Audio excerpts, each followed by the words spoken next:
जनपद चित्रकूट, एक और जहां शहरों में विकास कार्यों की झड़ी लगी हुई है, वहीं दूसरी ओर ग्रामीण इलाकों में आज भी लोग रास्तों के लिए, गंदे रास्तों पर चलने के लिए मजबूर हैं।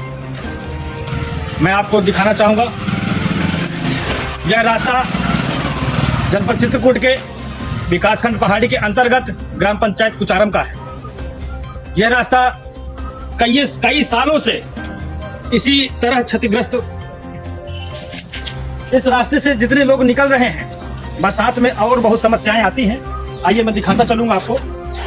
ग्रामीणों से भी बात करेंगे, इस रास्ते में जो लोग रह रहे हैं उनसे भी बात करेंगे, जानेंगे कितनी समस्याओं का सामना करना पड़ता है।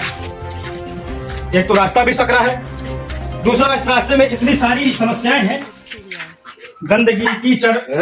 मेन है इस रास्ते का मरम्मत।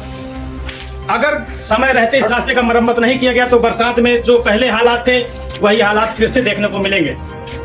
हमारे साथ इस रास्ते में निवास करने वाले बड़े भैया श्री रवि द्विवेदी जी, आपसे जानना चाहेंगे कि क्या समस्याएं, किन किन समस्याओं का सामना करना पड़ता है। जी भैया बताएंगे कि इस रास्ते में किन किन कठिनाइयों का और किन किन समस्याओं का सामना करना पड़ता है। भाई साहब, हम कई बार सचिव महोदय से मैं एक बार कहा, पहाड़ी में जाकर ब्लॉक में सचिव महोदय कहा कि आपके रास्ते के लिए मेरे पास बजट नहीं, और उसी तारीख को दूसरे दिन, मैं नाम नहीं लेना तो सब लोग गांव के हैं अपने, दूसरे दिन एक रास्ते में काम लगवा दिया, पूरी नहर से लगा के, और वहाँ जहाँ दुर्गा प्रसाद चाचा रहते उनके मकान तक पूरी रास्ता बनो।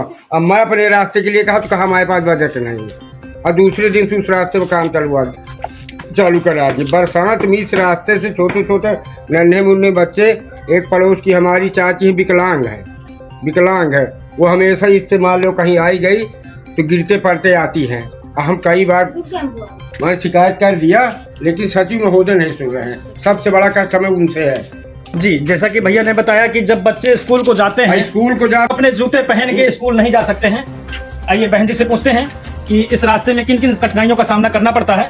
जी बहन बताएं। माता राम कभी निकलने में, हमको भी निकलने में सब में दिक्कत होती है। विकलांग है माता राम भाई, चल नहीं पा रहे हैं। कई बार कह चुके हैं, कोई नहीं रहा। जी, जैसा कि बहन जी ने बताया कि उनकी माता राम एक्सीडेंट हो गया था, काफी दिन हो गए, उनको बैसाखी के सहारे जाना पड़ता है, लेकिन इस रास्ते से आगे जा पाना उनके लिए बहुत मुश्किल है। इसलिए प्रशासन से, जिम्मेदार अधिकारियों से सबसे विनम्र अनुरोध है कि इस रास्ते का बरसात के पहले मरम्मत कराना अति अनिवार्य है।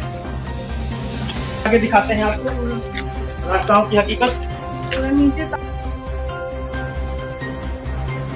इस रास्ते की दूरी लगभग 70 मीटर है।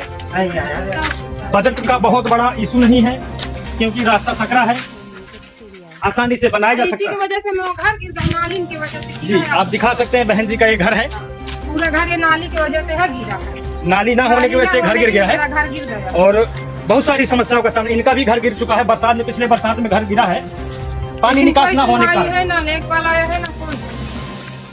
कई बार बोले। आइए दिखाते हैं कि इस रास्ते में जहाँ खरंजा तक नहीं है, कैसे लोग निकलते होंगे बरसात के मौसम में। आइए यहाँ पे कुछ ग्रामीण बैठे हैं, इनसे जानेंगे कि इस रास्ते में किन किन समस्याओं का सामना करना पड़ता है। भैया से कि इस रास्ते में किन किन समस्याओं का सामना करना पड़ता है। अरे साहेब, यहाँ बहुत दिक्कत आओ थी, ये चले मर गिर जा थी, लड़का का दयाल, हम सुबह में लाके बोझ गिर जाए, दिन का करन मजबूरी है। आपका शुभ नाम? बच्चा यादव जी। भैया की समस्या को नजरअंदाज ना करें, रास्ते को बरसात के पूर्व ठीक करना बहुत ही जरूरी है, बात को विशेष ध्यान दें।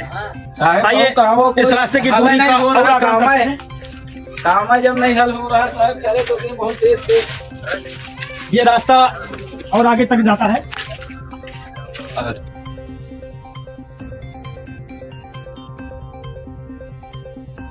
अत्यंत आवश्यक है। आप देख सकते हैं इस गर्मी के मौसम में अभी भी इस रास्ते में कीचड़ है।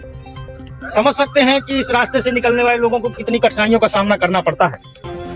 यह रास्ता यहीं पे खत्म होता है, दूरी लगभग 70 मीटर है, लेकिन किसी का ध्यान नहीं जा रहा है। क्षेत्र पंचायत प्रतिनिधि होने के नाते मैंने भी अपने कोरम बैठक में, जो सदन, निम्न सदन में, अपने ब्लॉक के निम्न सदन में क्षेत्र पंचायत प्रतिनिधि होने के नाते मैंने भी इस समस्या को अपने ब्लॉक के कोरम बैठक में कई बार उठाया, लेकिन अंजाम वही का वही रहा।